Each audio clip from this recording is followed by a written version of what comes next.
This is Air France Flight 447. 4 hours into their flight from Rio de Janeiro to Paris, the Airbus A330 is overflying the South Atlantic Ocean at midnight. With most passengers already asleep and the pilots monitoring what it seemed to be a routine flight, no one on board was expecting what is about to happen.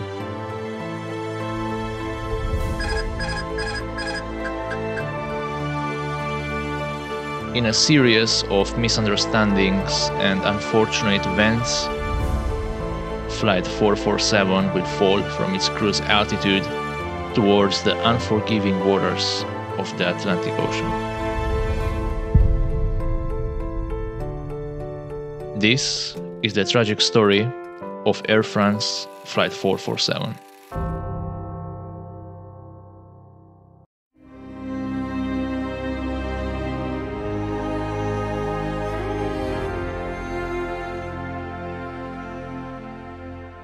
Two years later, the recovery team found the wreckage at a depth of almost 2.5 miles.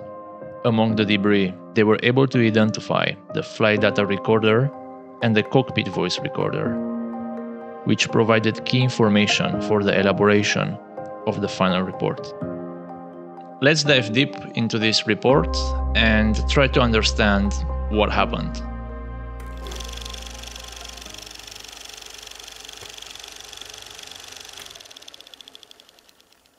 The Airbus A330 was scheduled to depart at 10 p.m. from Galeão International Airport in Rio and arrive at Charles de Gaulle around 11 hours later.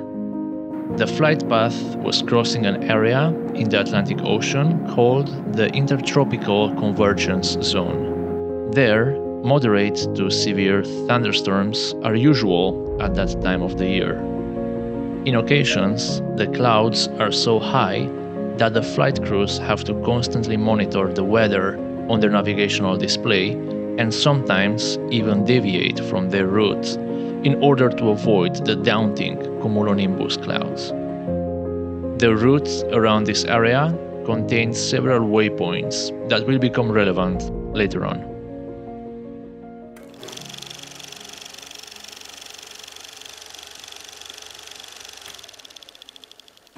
In charge of the Airbus A330 were 12 crew members.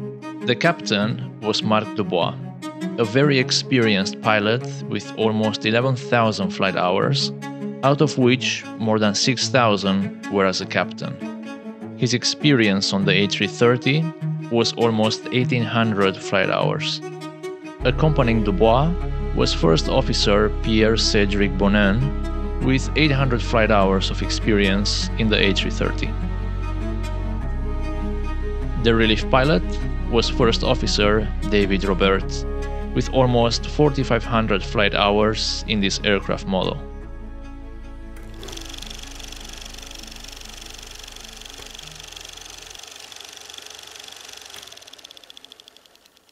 The plane was an Airbus A330.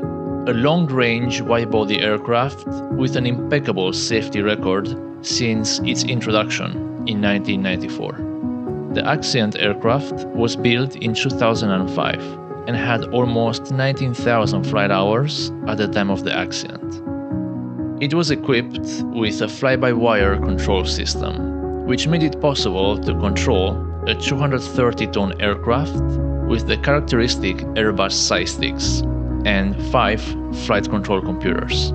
I will leave the details for later on. For now, it's important to know that these flight control computers have different modes of operation. During nominal conditions, the normal control law is engaged, which offers complete protection of the flight envelope. For example, if you wanted to stall the aircraft by pulling on the side stick, this control law will not allow this to happen by limiting your inputs and even pitching down when the stall is close to happen. In alternate control law, the aircraft has fewer protections. In other words, if you were to pull on the side stick, the flight computers won't stop you from stalling the aircraft, and you will only get a warning when the stall is close to happen. The other system relevant to this accident is the airspeed indicator. Again, I will leave the details for later on, but for now it's important to know that the Airbus A330 is equipped with 3 pitot tubes that contribute to determining the airspeed of the aircraft. To prevent the formation of ice during flight, these pitot tubes have a heating system, similar to the rat probe heating system I covered in the Spanair 5022 accident. However, in cases when the accumulation of ice in the probe is too high, the flight crew can lose the speed indicator, which, as we are about to see, is what happened with Flight 447.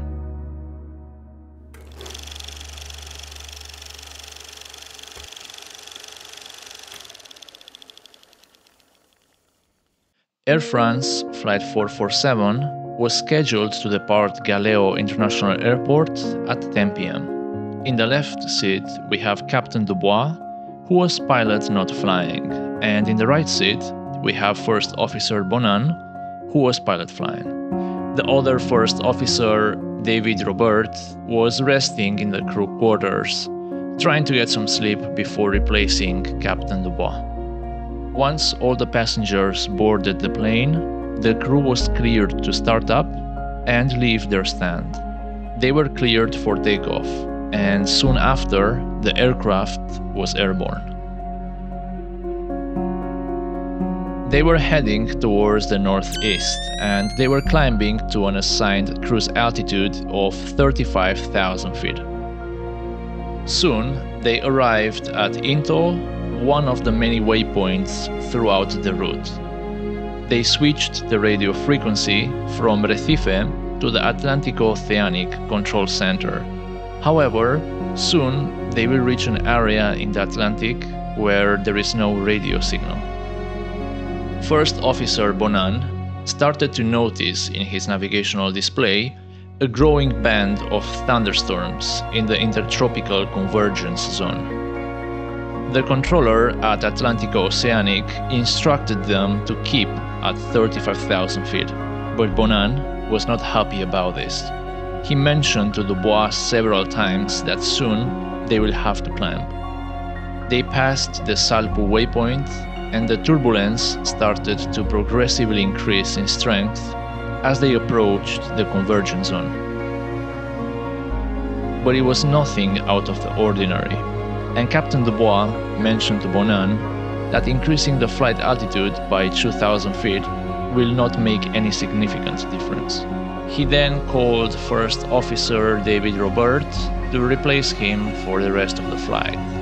At 2 a.m. the crew had the handover briefing where Bonan mentioned to Robert that they are expecting to encounter more turbulence, and the attempts to contact the Dakar Control Center in Senegal failed. Soon after, they reached the Oraro waypoint at an altitude of 35,000 feet and a speed of Mach 0.82. Here is where things started to twist badly. The turbulence increased slightly as they were flying through the cloud layer, so Robert mentioned to Bonan that they should go to the left a little bit. The heading mode was activated, and the selected heading decreased by 12 degrees. Additionally, they decreased the speed to Mach 0.8 and engine de-icing was turned on. Suddenly, the autopilot and autothrust were disconnected and the plane started to roll towards the right. Bonan said, "I have the controls," and he counteracted the roll to the right with a left input. Additionally, he started to pitch up the airplane with a sudden movement in the side stick, which increased the A330's pitch attitude to 11 degrees in only 10 seconds. As a consequence, the stall warning triggered briefly, twice in a row. Seconds later, Robert noticed in his primary flight display that they lost the airspeed indicator, and he mentioned alternate low protection after checking the ECAM display. He checked all the messages in the ECAM and decided to turn on the wing anti-icing. Seconds later, he realized that the plane was climbing, and he asked Bonan to pitch down. He made several nose-down inputs and decreased the pitch attitude and the vertical speed, but the plane continued to climb through 37,000 feet. Fearing to overspeed the aircraft, the thrust levers were pulled back slightly. The crew started to be confused at this time. Not being sure what instruments to trust, and not being sure of their airspeed, Robert decided to call Captain Dubois to come back to the cockpit. A second later, the stall warning triggered again in a continuous manner. The thrust levers were placed in the toga detent, and Bonan made a constant nose-up input. 15 seconds after the stall, the airspeed became available in the right side of the cockpit. It was showing 185 knots, but Bonan continued to make nose-up inputs.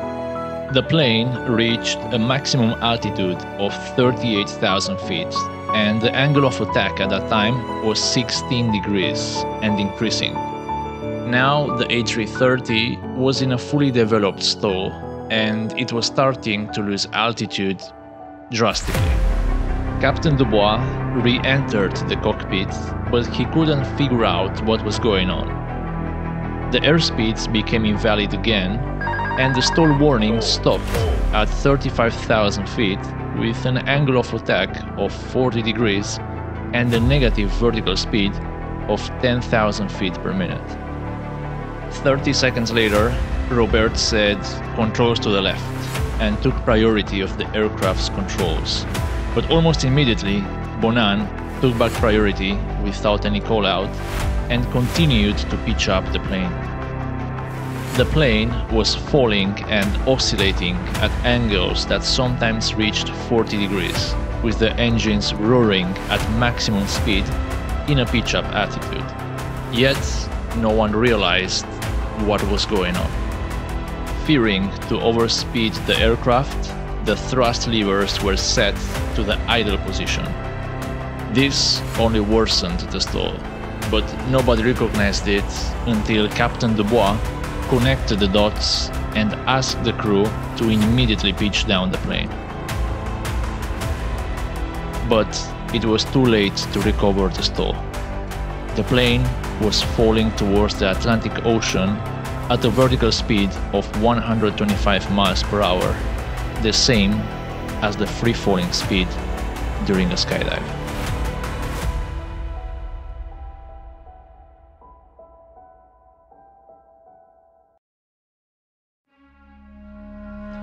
Almost 2 hours later, the air traffic controller in Dakar tried to contact Flight 447 without any success. At 5:30 a.m., Brazil and Senegal called in the rescue services, and the search for Flight 447 began almost 9 hours after the accident, when the first Brazilian plane took off for the search of the disappeared aircraft. The last known position from the A330 was sent by the ACARS minutes before the crash. Now it was a race against time. Every passing hour, the debris will drift further and further away from the point of impact. On June 2nd, a Brazilian plane spotted an oil slick and some floating debris. During the following days, they spotted more than 600 pieces of debris, along with some victims of the crash. Among them, there was Captain Dubois.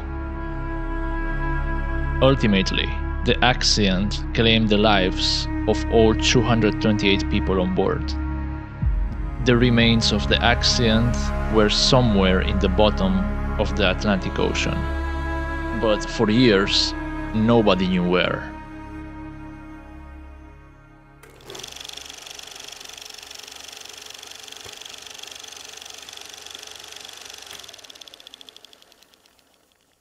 The first two interim reports were published in 2009.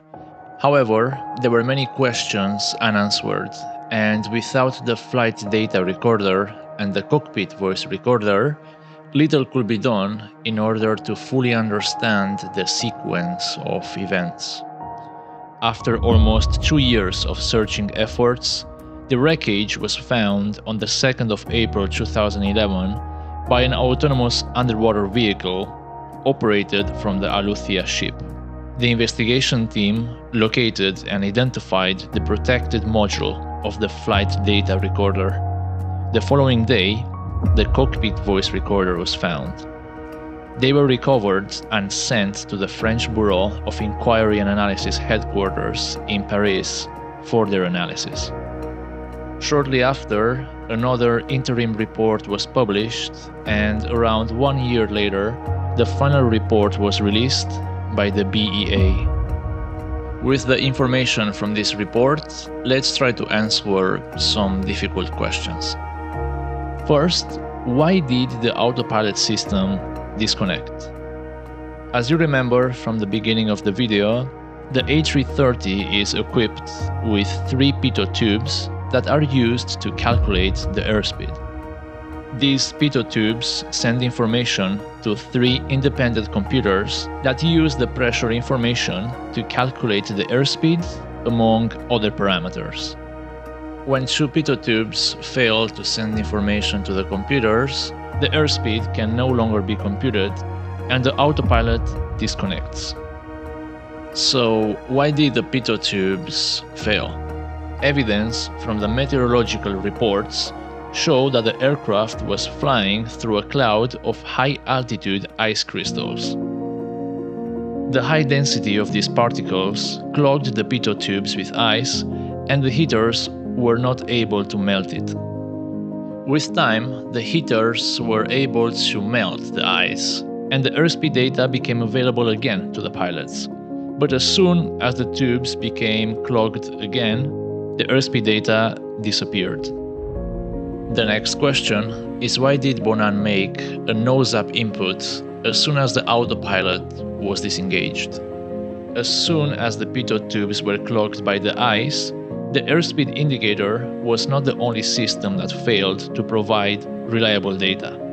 The altitude and vertical speed indicator showed a false descent of 300 feet and a negative vertical speed of 750 feet per minute, even though the aircraft at that time was flying straight and level. As a consequence, Bonan corrected this false reading by pulling hard on the side stick to make a nose-up input. Now, why did he pull hard on the controls? Under nominal conditions, the A330 is programmed to fly under a normal control law that protects the aircraft from stalling, no matter how aggressive the pilot inputs are. Because of the airspeed data became unavailable, this control law changed to alternate, and the stall protection was lost. However, there is a high chance that Bonan didn't know about this. Therefore, he made aggressive inputs to the side stick, as he was not aware that the aircraft would not protect him from stalling. So why did he keep pitching up the plane once the reading was above their cruise level? Nobody knows for sure, and there are only theories and hypotheses about it. One suggests that he was concerned throughout the flight about the turbulence in the area, and he decided to climb to avoid the high clouds. Additionally, he was concerned about overspeeding the aircraft. At cruise speed, the maximum operating speed is closer than the stall speed. Therefore, Bonan could have been more concerned about overspeeding the aircraft than stalling it. During his training at Air France, he was taught what to do when the airspeed failed during a critical phase of the flight, the climb. Under this situation, he was trained to maintain a constant nose-up input and a high power setting. This response would be highly inappropriate during cruise. Investigators were able to find several other cases within Air France where the airspeed data became unavailable and the flight crew was not able to identify why this happened. So Robert and Bonan were not an exception to this rule. Now, if the stall warning sounded many times during the flight, why didn't the crew react by pitching down the plane? Again, no one knows exactly why. Just a few seconds after the autopilot was disengaged, the stall warning sounded twice and then stopped. The pilots, thinking that they were protected by the flight computer, might have thought that these two warnings were false. Additionally, there was a high level of confusion in the cockpit. The crew was not sure what instruments to trust, and there was a continuous C-chord chime that made the noise level very high. Therefore, when the stall sounded again at 38,000 feet, the crew was too puzzled to know what was going on. Another reason why Bonan didn't pitch down might have been the indications of the flight director. This is an overlay found in the attitude indicator, which provides information that the pilots can follow in order to achieve a certain flight path. When the airspeed data became unavailable, the flight directors disappeared.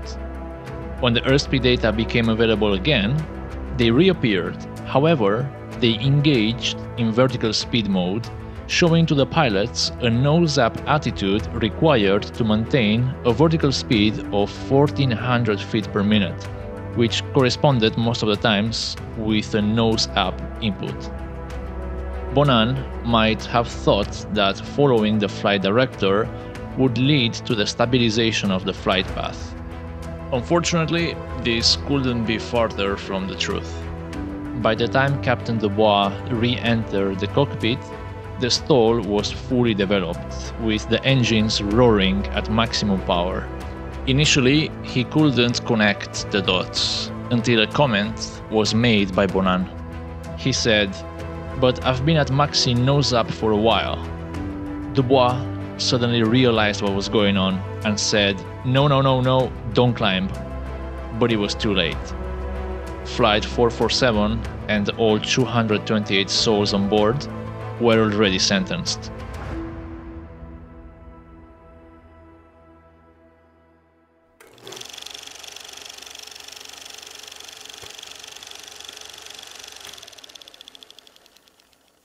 Previous to Flight 447, there were other similar accidents.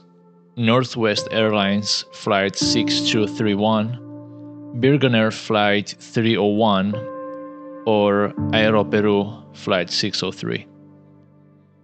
All these accidents were related to incorrect airspeed readings. In the case of Flight 447, the final report contains 56 safety recommendations.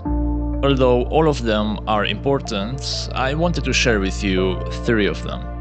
The first recommendation is related to the training programs. It mentions mandatory exercises dedicated to manual aircraft handling and stall recovery maneuvers at high altitudes. Recommendation number 47 talks about the reconnection logic of the flight directors after their disappearance. And recommendation 48 talks about the correct display of the flight directors when the stall warnings are triggered.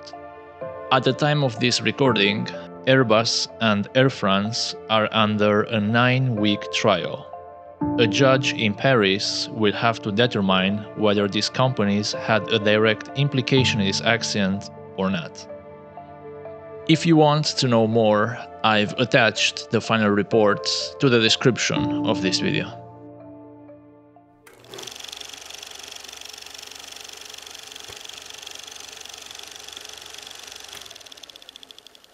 As always, I would like to finalize with a question.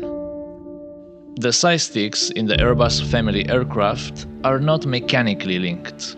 This is not the case with traditional aircraft like Boeing. So, the question is, If the two side sticks were mechanically linked, do you think the sequence of events would have been the same? Do you think Roberts will be able to identify the nose-up input from Bonan and maybe correct it? See you next time.